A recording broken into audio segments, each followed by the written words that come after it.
pinamamagatan namin ang basura.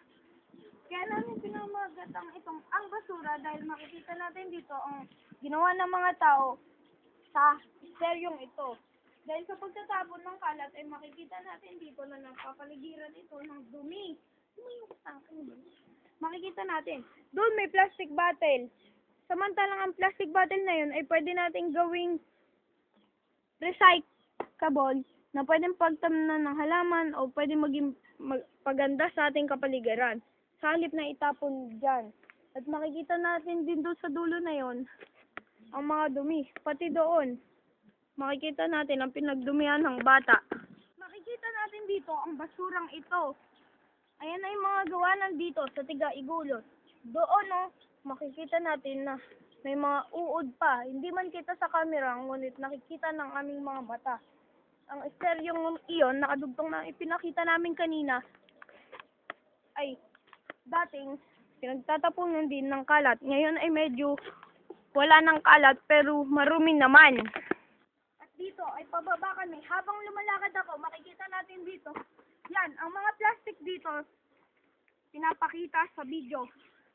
At kagaya ng steryong pinakita namin kanina, ang dulo pala nun, ayun, marami ring basura. At ito, may maharang pa dito. Yan, nakita nyo na? Ganyan ang mga mangyayari kung patuloy tayong magkakalat. Kaya tara na, simulan na natin ang simula ng pagbabago natin. Hindi sana tayo rumihil lalo kagaya ng iba. Kung makikita nyo sa Amerika, siguro kung magtapon lang ng kalat dun, baka may penalty na. Ngunit sa atin dito sa Pilipinas, pati ang mga pulis nagtatapon kung saan-saan. Kayari sa ating mga Pilipino. Ano? Saan? Anong salita? Sa ating mga Pilipino. Bakit nga ba tayo? Ayun na. Dito. Bigyan ng penalty. Wait lang, di pa. Ito, pakita mo na. Ako muna magsasalita. Ako naman. Sumabira mo, ito muna. Yun na. Ikaw na. Papakita mo yung ano mo. At dito, Yun lang. time. 1. At dito, wala, yun na record. Tapos dito, paano? Kasi napakadumi tubig kunyari. Oo, sige. May sasabihin ako dito. Lumapit ka. Pakita mo kami. Kami ng tubig. Sige. Tumayo ka.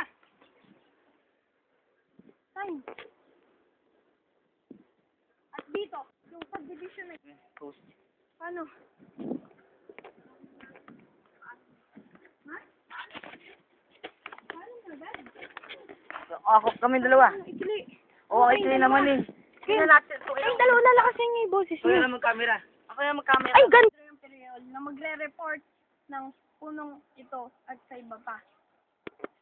Nakikita po natin sa aking natatayuan na maraming puno nasunog dahil sa pagkakaingin ng mga tao. Dahil dyan, nabawasan ang mga nag-release ng carbon dioxide at oxygen na binubuga ng tao at para oxygen.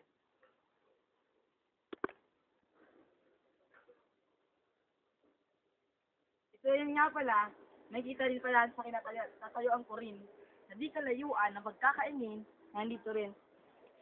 Tingnan niyo to. Ang tunog. Ang tunog. Ang lutong-lutong na, oh.